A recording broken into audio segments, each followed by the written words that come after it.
તો આમ તો આવનારા 7 દિવસ માટે વરસાદની આગાહી છે, પણ 3 દિવસ એવા છે જ્યાં અતિ ભારે વરસાદ થઈ શકે છે અને આજના દિવસ દરમિયાનથી લઈને આવનારા 2 દિવસ સુધી કયા પ્રકારનું વાતાવરણ રહેવાનું છે તેને લઈને આપણે પૂરી વિગતો આપને વોલમાં બતાવવા જઈ રહ્યા છે। આજની વાત કરીએ 29 ઓગસ્ટની મોડી રાત સુધીમાં જ્યાં જ્યાં વરસાદ થવાનો છે તે અમે ગુજરાતના નકશામાં આપને બતાવી રહ્યા છે।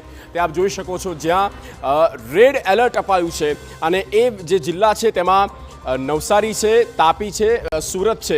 આ 3 જિલ્લા એવા છે કે જ્યાં 5 થી 7 ઇંચ જેટલો વરસાદ આજે રાત સુધીમાં પડી શકે છે અને ત્યારબાદ બાકીના જે જિલ્લા છે તેમાં ડાંગ, વલસાડ છે, વાપી તાલુકો છે જ્યાં ઓરેન્જ એલર્ટ છે। ઓરેન્જ એલર્ટ નર્મદામાં પણ છે, ભરૂચમાં છે। ત્યારબાદ પંચમહાલ, ખેડા, અરવલ્લી, મહીસાગર જિલ્લો જ્યાં ઓરેન્જ એલર્ટ અપાયું છે, એટલે કે 3 થી 5 ઇંચ વરસાદ, અતિ ભારે વરસાદ આજે મોડી રાત સુધીમાં થઈ શકે છે। જ્યાં જ્યાં યલો ઝોન છે એમાં સૌરાષ્ટ્રનો જે કેટલોક તટીય જિલ્લા છે અને મધ્યનો કેટલોક પટ્ટો છે, ઉત્તરમાં સાબરકાંઠા છે, ત્યાં મધ્યમથી હળવાથી મધ્યમ વરસાદ થઈ શકે છે આજની મોડી રાત સુધીમાં। બાકીનો જે વિસ્તાર છે તે ગ્રીન છે, એટલે કે અમી છાંટણા જ ત્યાં થઈ શકે।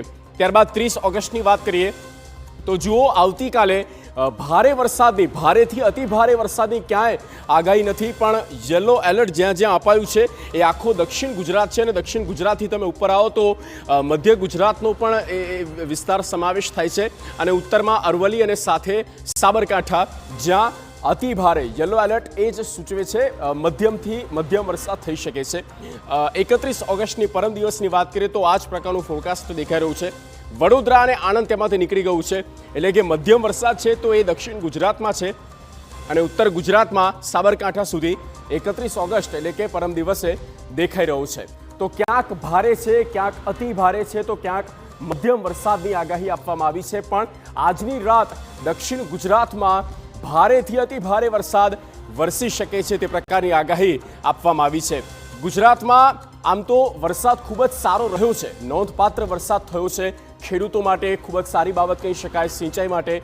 અને અત્યાર સુધીમાં કેવો વરસાદ કયા ઝોનમાં રહ્યો તેની વાત કરીએ, ઉત્તર ગુજરાતની સૌથી પહેલાં વાત કરીએ તો 91% વરસાદ થઈ ચૂક્યો છે। ભાદરવાની કે જે હજી શરૂઆત થઈ છે, દિવસો ગયા છે અને ઉત્તર ગુજરાતમાં 91% પડી ગયો છે। દક્ષિણ ગુજરાતમાં પણ ખૂબ જ સારો વરસાદ 90% પ્લસ થઈ ગયો છે, 90% વરસાદ દક્ષિણ ગુજરાતમાં પણ નોંધાયો છે। ત્યારબાદની વાત કરીએ કચ્છ જિલ્લાની, કચ્છ રિજનની, તો 85% વરસાદ કચ્છમાં પડ્યો છે। આ કચ્છના લોકો માટે એમને ખબર છે કે આનું મહત્વતા કેટલી છે। 85% વરસાદ પડવો એટલે આ ખરેખર એક રીતે કાચું સોનું વરસ્યું છે કચ્છ માટે। અને મધ્ય ગુજરાતની સેન્ટ્રલની વાત કરીએ તો અમદાવાદ હોય કે ગાંધીનગર ગણી લો કે વડોદરા, એક રીતે એવરેજ 83% વરસાદ મધ્ય ગુજરાતમાં થયો છે। બીજાની કમ્પેરિઝનમાં થોડો ઓછો ચોક્કસ છે મધ્ય ગુજરાતની સાથે સાથે સૌરાષ્ટ્રનો આખો રિજન, અને સૌરાષ્ટ્રમાં પણ 83% વરસાદ થયો છે। ગત સિઝન કરતાં સૌરાષ્ટ્રમાં થોડી રફતાર ધીમી છે, પણ ઉત્તર ગુજરાત, દક્ષિણ ગુજરાત અને સાથે કચ્છ રિજનમાં ખૂબ જ સારો વરસાદ અત્યાર સુધી થઈ ચૂક્યો છે। તો આ તો વાત કરી ગુજરાતની ઓવરઓલ પરિસ્થિતિ અને સ્થિતિ આપણે બતાવી, ડેમની સ્થિતિ પણ બતાવી કે કેટલો જળ સંગ્રહની જે તેની ક્ષમતા છે એ પ્રમાણે કેટલો વરસાદ ટકાવારી મુજબ થયો છે। હવે